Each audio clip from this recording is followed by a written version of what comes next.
He is much sought after as a public speaker, a filmmaker. I know him as a friend, a conservative and dedicated American, a man who understands the greatness of our phenomenal land and the promise it offers to all who seek out its rewards and riches. A man who has been there, a man who has done that. Ladies and gentlemen, Mr. Dinesh D'Souza.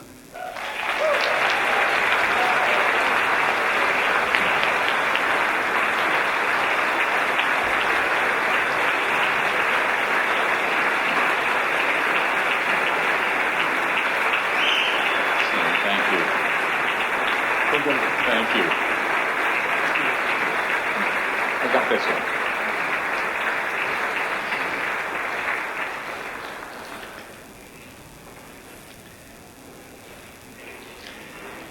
Jerry, thank you very much for that fantastic and generous introduction. I'm very thankful to the Gilhousens for making this possible and for inviting me to come back, having been a bit of a no-show last year. I can't tell you how consoling and exciting it was for me to be addressing you last year from the dungeon, so to speak. But it's much better to be here in Montana on a beautiful day, and what a beautiful patriotic setting this is. And I'm particularly happy to be out of confinement and to be free.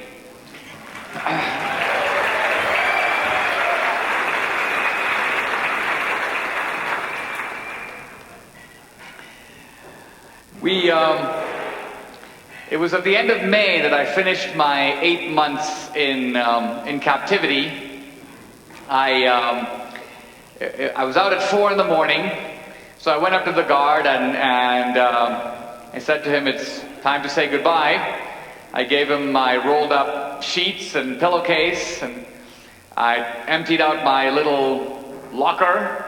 I walked out into the street, and there were a couple of reporters out there, and one of them said, "Well, Dinesh, how do you feel?" And I said, "Well, I feel a bit like Winston Churchill felt during the Boer War.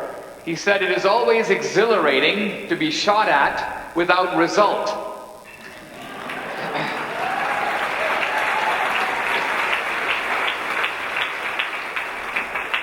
So I feel terrific. I realize that we as a country are in a big fight, and we are in a big fight with people who play very rough. And what I want to do tonight is to give a little bit of a different kind of take on American politics, a take that actually has been informed by my experience of 8 months, you may say, hanging out with the hoodlums. Now, most of you seem to be very familiar with the situation, but there may be some of you who aren't. So I should tell you a little bit about my crime and my offense. My offense consisted of giving $20,000 above the campaign finance limit. The campaign finance limit is $10,000 to a college friend of mine named Wendy Long, who was running in 2012 for the U.S. Senate in New York. The judge in my trial said to me, "Dinesh, why did you do this? Why did you exceed the campaign finance limit?" And I said to him, I said, "Your Honor, I left India at the age of 17 to come to America as an exchange student. The experience of an immigrant is very peculiar. In a sense, it's kind of like walking a tightrope between two buildings. The first building is, of course, India, and the second is America. And I said that when you begin this journey, at some point you've left the first building. You don't feel like you belong there anymore, but you actually haven't arrived at the second building yet.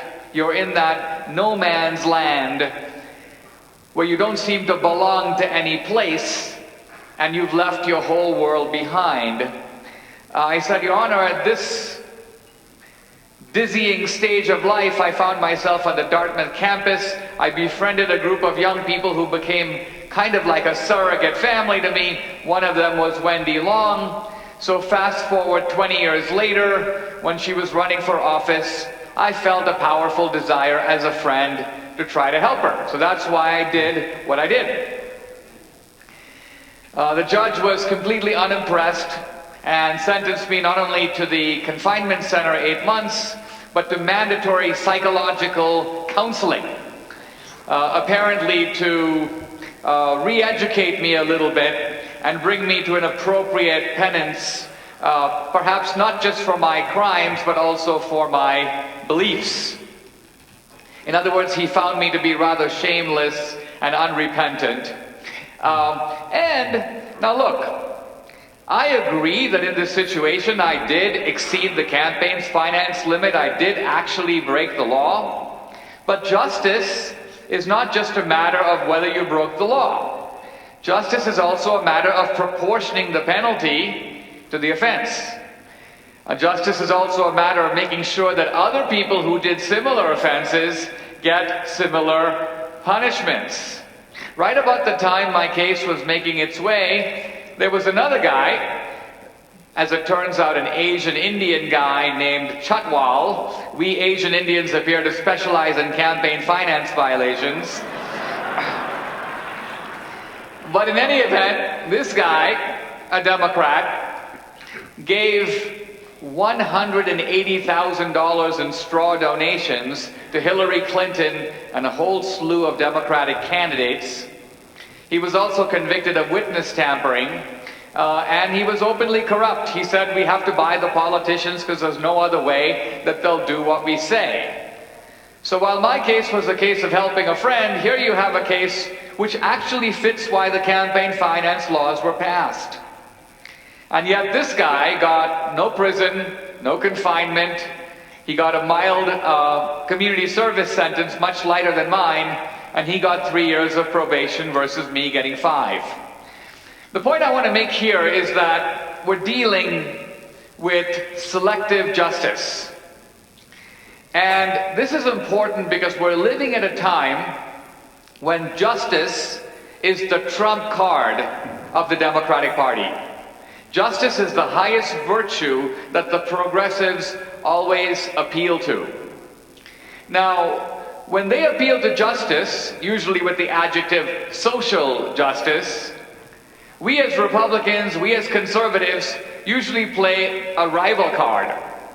Our card is called liberty or freedom. But it is important to realize that the freedom card doesn't trump the justice card. In fact, if you go back to the ancient philosophers, justice is the primary virtue of any society. If right now in this room we were to see some example of gross injustice, we would be horrified. We'd be outraged. If you see a deprivation of freedom, you're not automatically outraged. You have to ask why. Because people are deprived of freedom all the time. The question is whether the deprivation is reasonable. So the point I'm trying to make is this, that one of the reasons I think we have a difficult time in politics is that we play our card, the king, which is freedom, and then they trump it by playing the ace, which is justice. We need a politics that does not concede the issue of justice to the other side.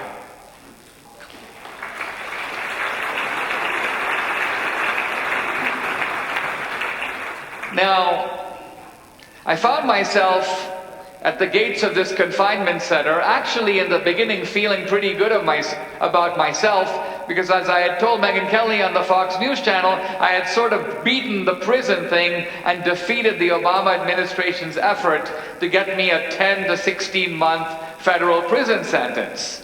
And instead I got this confinement center thing, which I knew very little about, but I figured it had to be a lot better.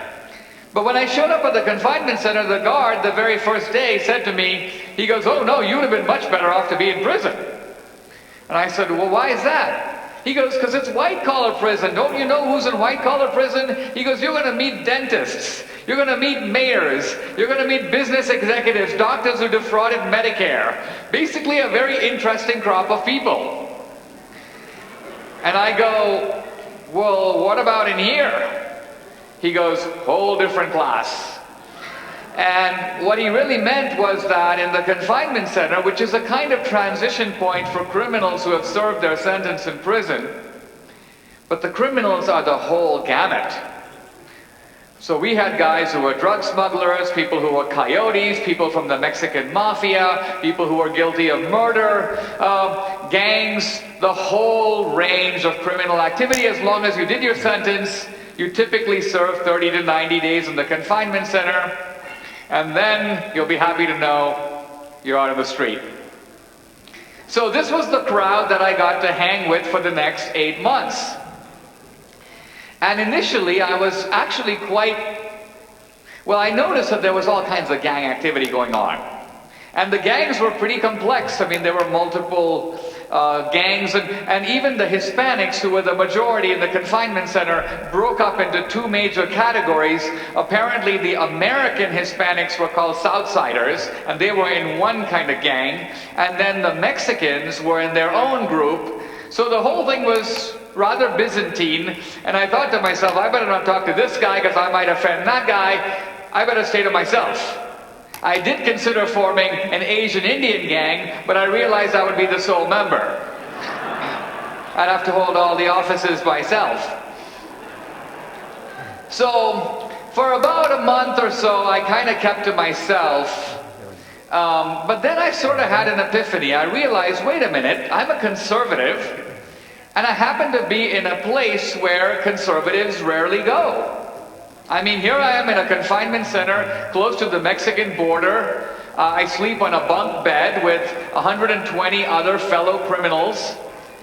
I said, I'm not going to run into George Willen here or Charles Krauthammer. I actually am in a place where I might be able to learn something. I'm sort of like an anthropologist who has been tossed into a strange land. So I began to then talk to people, and I began to excavate, get people to show me their case files and tell me their stories so I could actually learn about something I otherwise would never learn about, which I'm going to call the ideology of the criminal underclass. Now, as a fan of the movie The Shawshank Redemption, I was under the impression that most criminals, when confronted, insistently profess their complete innocence. But what I found was interesting about these guys in the confinement center was that if you talk to them, they did not in fact claim to be innocent. They actually had a more nuanced view of their situation. Their view was, yes, we did it. Yes, we are criminals, but we have to label ourselves the stupid criminals.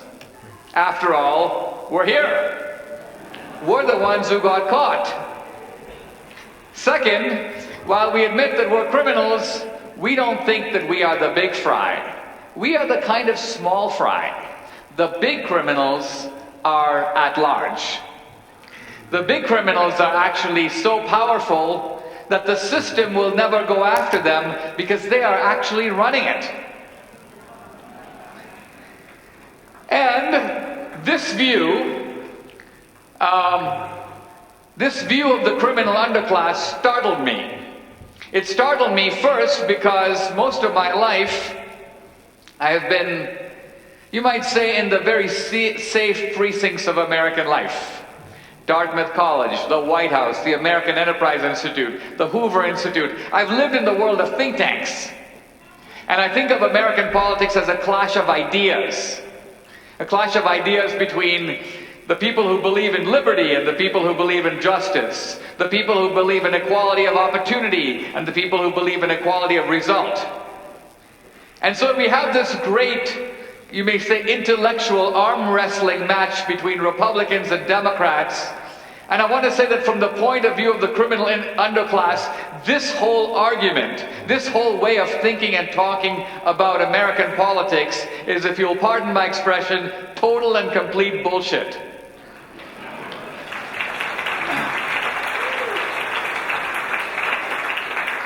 What I'm trying to say is that from their point of view, life is lived at the elemental level. And in fact, for many months, I would lie in my bunk bed and I would hear people talk, and I realized that all they talked about were the following topics. food, money, sex, and sleep. And that's pretty much it. No other topics were brought up. These are people who live at the most elemental level, and from their point of view, real life and real politics is fought at the level of primal human impulses. In other words, people are motivated by the most basic human passions of greed, lust, hate, fear, envy, revenge. And that's what really drives politics. But people don't like to say that, and so they manufacture a squid-like cloud of rhetoric to fool people into thinking that they're motivated by other things. And the job of clarity is to remove the veil and look at politics as it really is. In other words, what I was hearing from these criminals isn't just the criminal point of view, it's actually the point of view that is argued by the philosopher Machiavelli. So Machiavelli faulted the ancient philosophers. He goes, all the ancients, from Plato to Aristotle, he says they focus on, quote, imaginary republics and principalities which have in reality never been known to exist. And so what Machiavelli means is that for centuries, people have only talked about the world as it ought to be. Things ought to be this way, things ought to be that way. And Machiavelli's point of view is that, in fact, we should look at the world as it really is. And I would argue that this is something that would be very helpful in thinking about politics today. When we look at our situation, we are facing, perhaps in America, a different situation than we have ever faced before. We're facing a Democratic Party and a Democratic opposition that's different than Democrats of the past. If we actually continue in the same way, we are almost guaranteed to keep losing. And so what I want to do is try to give a little fresh look at who are these people, what motivates them, and how can we actually defeat them. Not by issuing broad calls for this or that, or asking other people to do things that they are not likely to do, but to actually see what we here in this room can do. Because there's actually a great deal of concentrated power in this room tonight. And a lot that can be done that is in fact not being done. Now, when you look at the way that liberals talk about conservatives or Democrats talk about Republicans, it's really easy to see that they have actually taken the perspective of the criminal underclass. They always attack our motives. So if you ask someone on the left what motivates Republicans, you'll get an answer that sounds something like this. Republicans are motivated by greed, acquisitiveness, materialism, racism, hatred of women, homophobia, a warmongering impulse, hypocrisy. So from their point of view, we are really bad guys. And that explains why we act the way we do. Now, if you ask Republicans what motivates Democrats, if you were to ask any of the Republican candidates what they think of President Obama, they would say something like this. President Obama is a nice man. He's well motivated. He's trying to do what's right for America, but his policies just don't work. In other words, he's in the title of a book that came out a couple of years ago. He's an amateur. And so, for 7 years, we've been trying to educate Obama. We've been trying to explain to him, oh, Obama, we need to tell you that Vladimir Putin used to be a KGB officer. Oh, Obama, we need to convince you that when the mullahs say they want a nuclear bomb, they probably do. Oh, Obama, when you block oil drilling and they make confiscatory taxes and burdensome regulations, that's going to restrict the economy and it's going to reduce jobs. And on we go. And what's really interesting is that we've been at this now for 2 presidential terms, and we seem to have made no headway. We never make headway with anyone on the left. They never seem to go, gee, you're right. They're ineducable. All our educational efforts have come to naught. Why is that? Maybe because that's not actually the problem. Maybe the problem is not that they don't know. Here's Obama. He's one of the best informed people in the world. He has access to information that we in this room cannot even dream of getting. He knows. He's actually up to something else. So what is that? Well, in my view, what we are really seeing in America is a fight to the finish, you might say, a deadly war that is going on under the surface between two extremely powerful groups of people. On the one hand, you have the wealth creators, the entrepreneurs, the people who have figured out how to make stuff. This is the wealth creating class. On the other side, you have a no less powerful group. And this is, I would call it, the knowledge class. It's a class that are made up of journalists and academicians and community organizers and political figures. These are all people who don't make things. They actually do make something. What they make is words. And there are these two classes of people. They detest each other. And they are fighting for control of what? Control of the levers of wealth and power in American society. Now, historically, the knowledge class, the people, if you will, of words, have always dominated societies. In India, they were the Brahmins, the priests, and the oracles. In Europe, they were the aristocrats and the monarchs. And later, there were the intellectuals and the people, the courtiers at the French court who flattered the king. And these were the people who basically told society what to do. And the merchants were low men on the totem pole. But America was a society created to empower the entrepreneur, to bring the entrepreneur to center stage. And entrepreneurs began to transform America and bring about this great lifting of prosperity that made America far and away the richest country in the world, that provided an abundance to the ordinary guy almost unimaginable, not just in Africa or in Asia, but also in Europe. But the other class, the knowledge class that was pushed to the side, has never gone away. It remains extremely powerful. Now, what is it that entrepreneurs do? What entrepreneurs do is they don't just supply what people want. They do that. So people want food, and so entrepreneurs supply food. But the most successful entrepreneurs not only respond to consumer wants, but they're able to envision wants even before people have them. And so if you think of somebody like Steve Jobs, it wasn't that a lot of people wrote him letters saying we need to have an iPhone. Steve Jobs conceived of the iPhone and built it and provided it before we knew we couldn't live without it. That is entrepreneurship on the supply side. Supply precedes demand.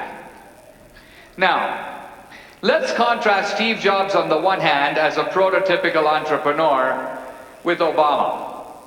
Now, Obama could not begin to build an iPhone. That guy can't even put up a website.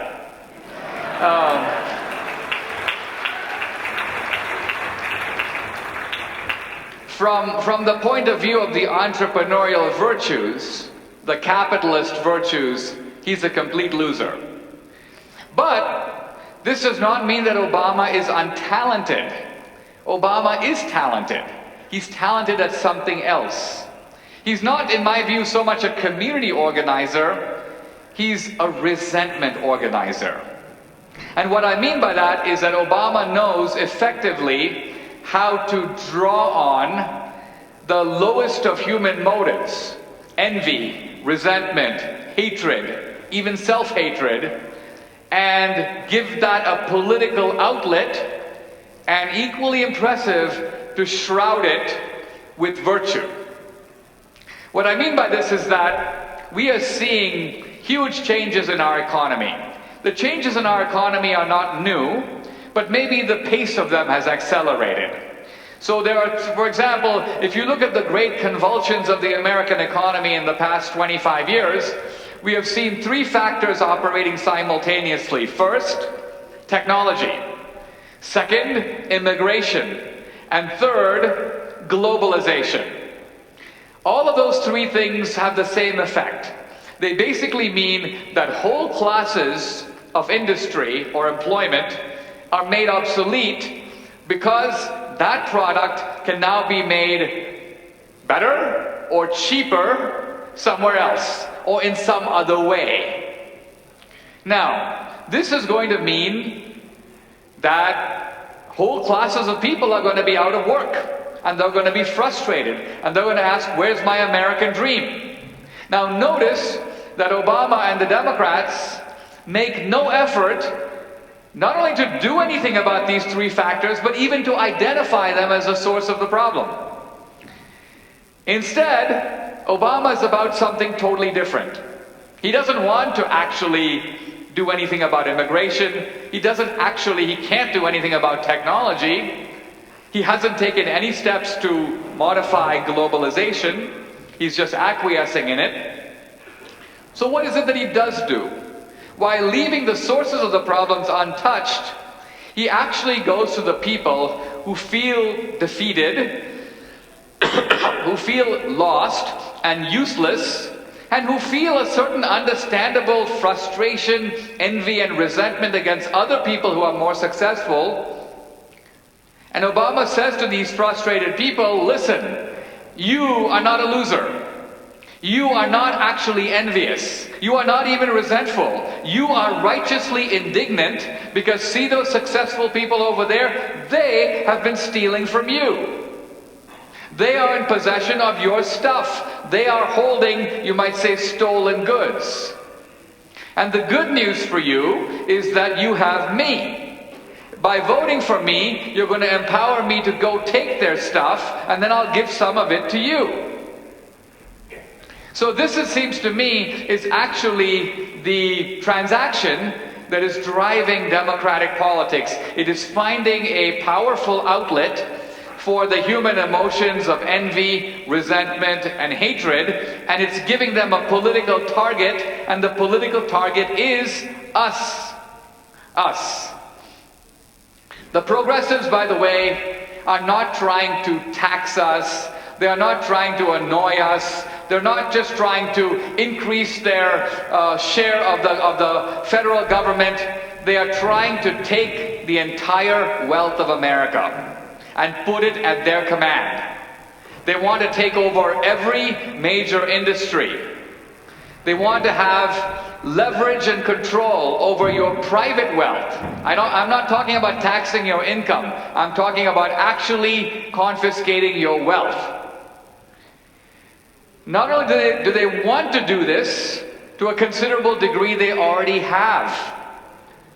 They have essentially appropriated the healthcare industry. Starting with all the so-called reforms following the crash of 2008, they now powerfully control the industries of banking and finance and are able through regulation to control all kinds of private transactions that are going on in those industries. What's left? Education? Right in their targets next. So what we're facing here is an attempt ultimately to control the wealth of America. Now, in this situation, what do we as Republicans do?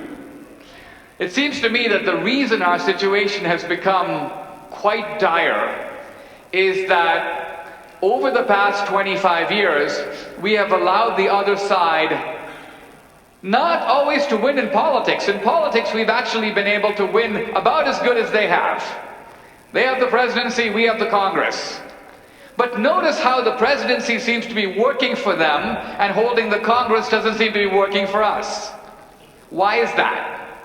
Well, people say, well, that's because we've got these idiots, John Boehner and McConnell. Let's get rid of those guys. But the question to ask is, why are our leaders, not just Boehner or McConnell, why are all of them behaving so strangely? Is it simply that they lack conviction? Do they actually secretly want Obama to succeed? No. It seems to me the reason that our leaders behave the way they do is due to fear. Fear of what? Fear of the media. Boehner knows, McConnell knows that if they do what we want, they will be destroyed in the media. They will be attacked relentlessly and unstoppingly, and they will be surrounded with such a bad odor that ultimately their own side will sink them. So this terror runs through our leaders who recognize that the power of the media is the power to humiliate, to disgrace, and to destroy. We don't have that power. We can't humiliate and destroy people on the other side. So what I'm getting at is, and the media is only one thing, so we think of politics as a battlefield. But for the left, politics is one corner of the battlefield. Everywhere I go, people go, well, Dinesh, tell me, I have one question for you. Who are you supporting for president? Which Republican contender do you think is going to pull this off? And I'm thinking to myself, and I have thoughts about that subject, that is so unimportant an issue right now compared to recognizing, stepping back and seeing what is the actual battlefield. And what I mean is that while we're in a big huddle, we got to take the presidency, and we do, but the left says, how do we identify, invade, occupy, and control all the powerful institutions of our culture? So what are those? The media, Hollywood, Broadway, the whole comedy industry, higher education, all the universities and colleges, elementary and secondary education. So here we are Republicans fighting politically, and here's the left conducting a long march through all these cultural institutions, each of which is a huge megaphone into the culture. Take education.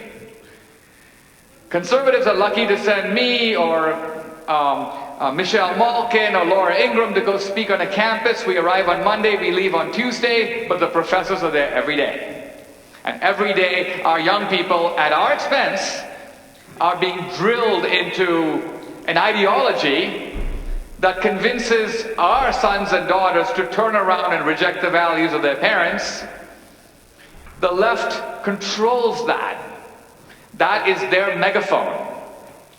And the point I'm trying to make is, how can we possibly expect to compete when the political issues that concern us are often decided at the cultural level before they even come to politics? The gay marriage debate was won in the culture before it ever came up before the court or before the Congress. The gay marriage debate was settled when Ellen came out of the closet, and there were countless reality shows and sitcoms, and everybody said, all those gay guys I see are super cool. And the cultural shift preceded the political shift, and by the time the political issue came up, it was a fait accompli, it was a done deal. So, what do we do? Seems to me that what we need to do is to recognize that we need to, first of all, expand the scope of our involvement. We simply can't concede these cultural institutions to the other side, or at some point even a political win will be rare, and when we get it, it won't matter. Now, the good news for us is that we are in an era of rapidly and massively changing technology, so we can do things that couldn't be done before, if only we'd be creative enough to do them. So let's take, for example, education. Is there a way to retake the university? No. There is no way to do that. But higher education is hugely expensive. It's essentially a dinosaur. It's producing kids who don't know anything and can't get jobs and have too many loans. And everyone's frustrated with the system. The higher education is pretty much in the same state that the rotary phone industry was 15 years ago. So we don't have to retake the rotary phone industry. We don't. There may be no way to do it, but we don't want to do it. What we actually have to figure out how to do is to build the academic iPhone. We have to figure out how to use modern technology, which is available now, to deliver education better, cheaper, more effectively. And the moment you do that, you have actually changed the whole game. The chemist Henry Bessemer invented a new way to make steel. And he conducted his experiment to see if this new method, the Bessemer method, would actually work. And the result came in, and he saw it worked. And he writes in his diary, he says, at that moment I could see the huge iron industry of the world collapsing. And he goes, all its resources, all its power, all the hundreds of millions of dollars at its command, all of that amounted to nothing compared with the results of my simple experiment. In other words, here's a guy who figured out a better way to do it. And he recognized that the world, not that people would stop using the rotary phone, not right away, but there's something new in the world, and the world is going to move in that direction. This is the way that we need to think. It's a little outside the box. Let's talk about Hispanics for a moment. It's really important to win more.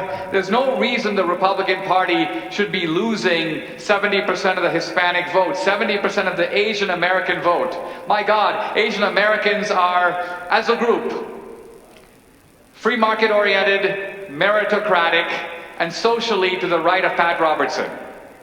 This is a group that should be voting 90% Republican and is in fact voting 70% Democrat. We're doing something terrible to lose those votes. Hispanics. I've been teaching Hispanics now English for 8 months. This is also part of my community service, which, by the way, I've actually got to continue doing for 5 years. But anyway, I teach these Hispanic students, about 100 of them. They're introductory, some of them are intermediate, some of them are advanced. And at the end of this, they've gotten to know me, they've gotten to know my story. And today, at the end of 8 months, if you were to conduct a vote, me versus Barack Obama, I would be very surprised if Obama got a single vote. And But this is not because I propagandize them. It's not because I'm like R is for Republican. No. It was in fact only at the end of my 8-month tenure that a student said to me, can you actually explain to us the difference between the two parties, the two approaches to American politics? How would you convey it to us in a way that makes it really clear? And so what I said to him was, I said, look, American politics is divided between two groups of people, the liberals, the conservatives, and each of them has a very different view about how the guy on the bottom can come up to the top, or to the middle. How can someone rise in society?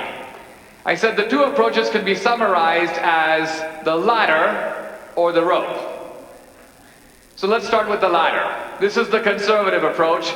Conservatives believe that America is a ladder of opportunity. Now the government does have a role. What's that role? That role is to hold the ladder. But it's your job to climb. And how far you get on the ladder is up to you. I said the advantage of this approach is that once you've gotten up the ladder, 2 rungs or 4 rungs or 8 rungs, it doesn't really matter, you're going to know that you did that. That success is going to be earned. You're going to feel the satisfaction of having done it. The disadvantage of the ladder approach is that you have to climb. And in fact, your fate, your destiny, is going to be largely, not entirely, but largely up to you. I said, but there's a totally different approach, and it's worth considering. The people who support this approach don't like the ladder. In fact, they'll do everything they can do to kick out the ladder. Their approach can be summarized as the rope. You've got a bunch of guys on top of a building, and they're telling you down there, watch for the rope. We're going to be letting down a rope. Your job is to hang on to the rope. We're going to pull you up. And I said to these students, I said, look, in a way that's a very tempting approach because it's kind of easier. You don't have to climb, you just got to hang on. And these guys will pull you up. I said, but there are two disadvantages that you should consider. Number one, you're at the mercy of the guys holding the rope. You're beholden to them. If they let go, down you go. Number two, even if you're able to move up, it won't be due to you. You can feel the gratification of the reward, but never the earned satisfaction of having done it, because you didn't. You didn't do it. Someone did it for you. And I said, basically, you, all of us who are starting life at the beginning, at the bottom, have to choose between the ladder or the rope. Now, the remarkable thing, I believe, is that this kind of framing of the question, this presentation of Republican principles, I believe, will sell the vast, vast majority of Hispanics. In other words, if I'm able to actually put that choice before people and have them vote on the ladder versus the rope, I have no doubt that the ladder will win, if not every time, the vast majority of the time. Why? Because this is the politics of opportunity that conservatism represents.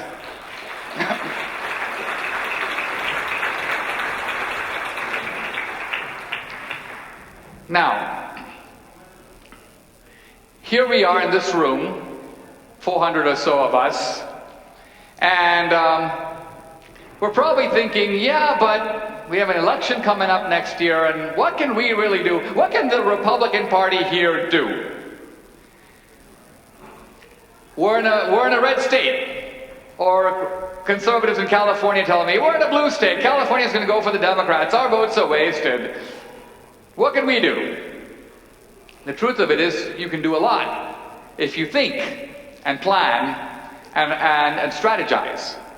So I've been in Dallas. Debbie and I have been in Dallas, and we're making a movie for next year, and it's going to be a secret history of progressivism and the Democratic Party and Hillary.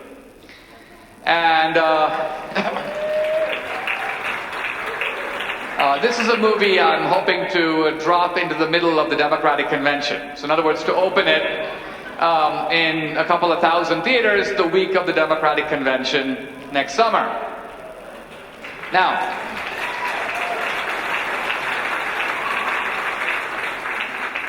here are 2 points that are worth considering. Number one, the fate of our movie is going to depend to a large degree on how we do in 1,000 theaters the next weekend. If we do poorly, we'll go from 2,000 theaters to 1,200 theaters.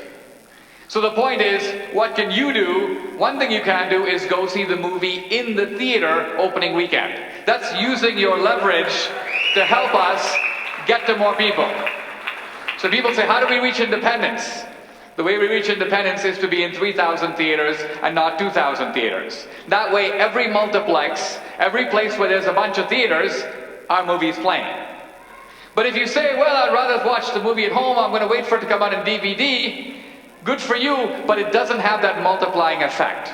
To have that, you must go opening weekend in the theater. Number two, the movie I'm making is funded by investors who have put money up for me to make the film. I can put the film in all the theaters in America, but what I can't do is put the film in the hands of the independent voters who will actually decide the next election. I cannot do that, but you can. Now, so well, the truth of it is the names and addresses of all the independent voters in Ohio, in Florida, in Colorado, in every swing state, those names and addresses are known. The Republican Party has them. Karl Rove has them. The Koch brothers have them. All kinds of people on our side have them. And so there's nothing to stop you as a club or as a team from saying, all right, we will take it upon ourselves to send 50,000 DVDs or 25,000 DVDs that are targeted to swing voters in these 10 counties, and we're going to do that as a project for this club. Why? This is a way of taking our dollars. Remember, these DVDs cost a few bucks a piece, but in a campaign that's going to cost several $billion, here is a way that tens of thousands of dollars can be concentrated laser-like on the very people who are going to decide the election. In my opinion, the messaging that we'll do in the movie will be eons ahead of what the Republican Party will do in terms of its official commercials. The reason is, we're fearless, we're going to take on issues that they'll never touch, and essentially taking on the left is not only my specialty, but it's become kind of my career goal. So we're going to do a very strong messaging on this.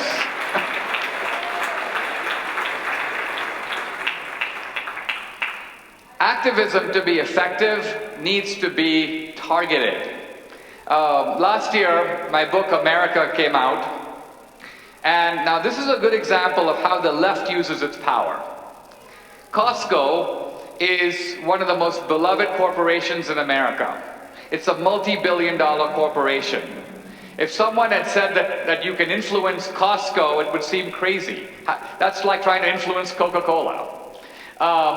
But the left knows it can influence Costco. Why? Because the CEO of Costco and some of the top guys in Costco are Democrats, and they gave money to Obama.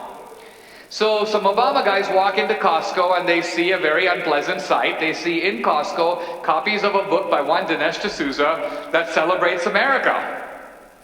And they're very upset to see this. They go, what the heck? Why are Obama's friends here in Costco exhibiting this book by this right-wing nut?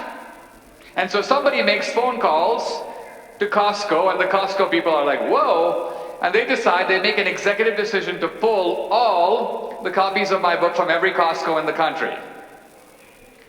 Now, by the way, it's worth considering, this would never occur to us.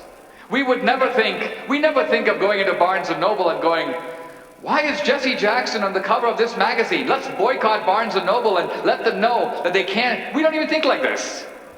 But the way they think is, let's launch a strike on this guy and have Costco pull his books, and Costco does. They pull my book. Now, I'm a single author. My publisher doesn't dare take on Costco. So what happens? A journalist on an obscure website, WorldNet Daily, writes an article about this. And his readers are outraged. There are 1,000 people on WorldNet Daily saying, this is awful. Dinesh D'Souza is a patriot. How can Costco pull his book? Blah, blah, blah, blah, blah. So this I would call an online mob.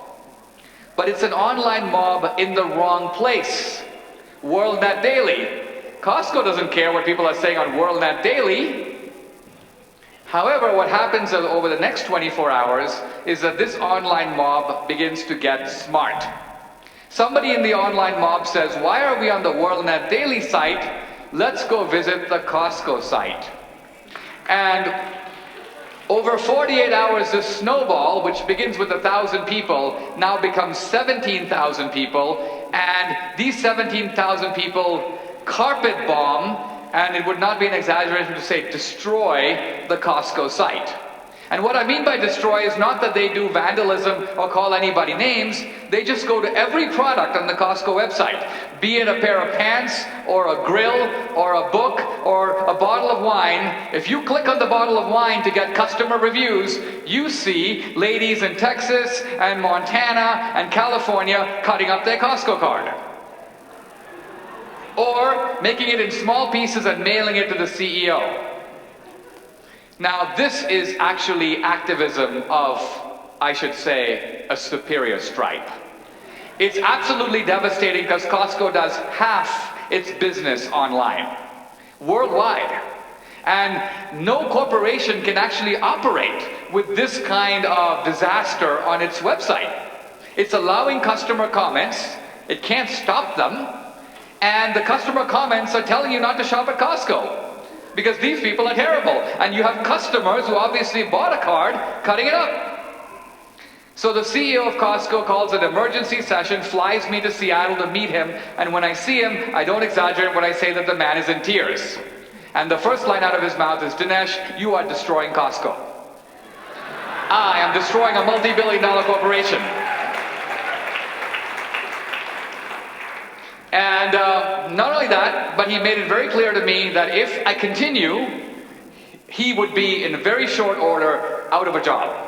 He would be dismissed by the board of Costco. And so, anyway, the long and short of it is, we had a conversation. I returned to San Diego. By the time my plane lands, Costco has A, rescinded its decision, B, restored all my books to the shelves of every Costco, C, ordered 50,000 new books to go to Costco, D, when the movie comes out a week later, built special shelves, everybody else's DVDs on a shelf, the special shelves. Now, so who did this? Actually, my involvement in this was close to zero. Who did this? Costco customers did it. What did they do? They actually applied their leverage directly and effectively in a way that was irresistible, impossible to fight. So, to me, this is the way to start thinking, right? The way to start thinking is creatively. You want to reach young people? Don't set up young people's liaisons in every state. What good is that going to do? Think about creating a comedy channel. The left has Colbert. They have Jon Stewart. They have Bill Maher. On our side, the three best people that we have are no one, no one, and no one. In other words, we have nothing to compete with those three guys at that level. So what I'm getting at is, we need to start thinking that way. The good news, all of you in this room have friends. If you're on social media, if you have 300 friends on Facebook, you are a multiplier. If you can take information and disseminate it, and you're not just disseminating it to 300 friends, remember, they have 300 friends apiece. So there's an incredible opportunity today, in a way that wasn't before, to do things that haven't been done. Look, Abraham Lincoln once said, "America is ruled by public opinion." But he did not mean America's ruled by the opinions of the public. The ordinary guy doesn't care about politics. The ordinary guy votes every 2 years or 4 years if it isn't raining. But you care. We care. Lincoln's point is that there's a smaller subset of people who are actively involved in the process, and their impact is 50 or 100 times that of the ordinary guy, the ordinary apathetic guy. So forget about the swing voter. Don't waste your time worrying about people you don't even know.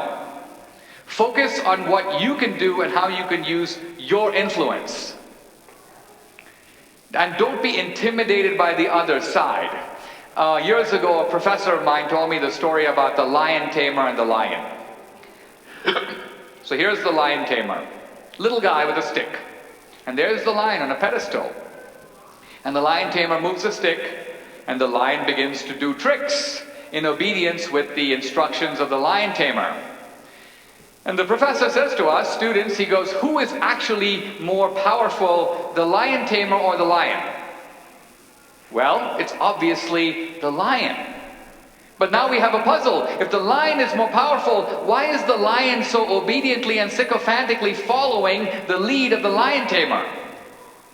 And the answer is, the lion doesn't know its own power. The lion thinks that the lion tamer is more powerful. So here we are, the American people, we are very powerful. But we think, no, Obama's so powerful. He ignores laws. He does whatever he wants. The truth of it is, there's a lot that we can do to corral him if we were to think creatively and effectively. So I'm here to say that we have the right ideas, we have the resources, if we will only have the creativity and the will, we are going to be able to do something that this country desperately needs. America needs us. We have benefited a lot from being here in America. Only rarely in American history does the country actually need people. Normally it's kind of like if you're living in a house, you don't need to know the blueprints of the house, right? You walk in the hallways, you lie on the bed, no big deal. It's only when the house begins to shake that you say, oh, I better go get those blueprints from the attic. I better figure out how this house is put together. So we are in one such time. It's a critical time like the Revolution, the Civil War, World War II. The American dream itself is now a little fragile. It hangs in the balance, and I think it is up to us, our generation, to take the baton and recognize that we are in a position to save the country. Not the way we've been doing it so far. We actually haven't been doing a whole lot of saving of America, we have to admit. But there is a way to do it, and the opportunities are available to us if we will seize them. So I'm thrilled to be here. I want to say that this experience for me that I've been through has been educational. I've tried to take something that I didn't ask for, that in some ways has been extremely disheartening and unpleasant, a kind of dark night of the soul. At one point I stood in a courtroom and I would hear the bailiff bellow out, United States of America versus Dinesh D'Souza. Wow. As an immigrant, I don't even want to tell you how that makes me feel. But nevertheless, I realize that while there's a lot wrong with our government, there's not a whole lot wrong with our country. And we as Republicans are in a position, we're custodians now of America. I was talking to a group of South Asian students at Harvard, and one of them said to me, she was making the point I was making earlier about the tightrope and the two buildings, and she said, you know, Dinesh, how will I ever know that I have become an American? And I said to her, well, you'll know you've become an American when you become a Republican.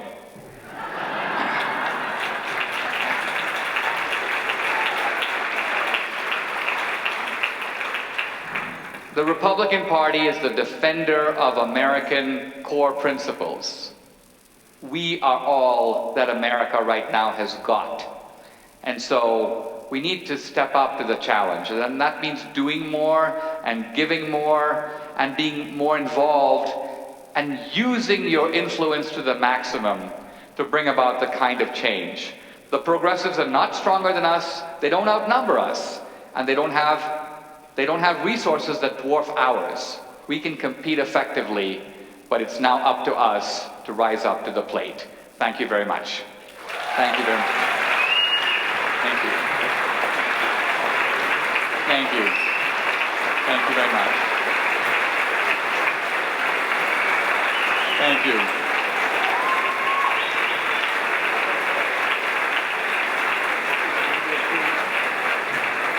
It's your call. If we have time, I'll take a couple. Sure.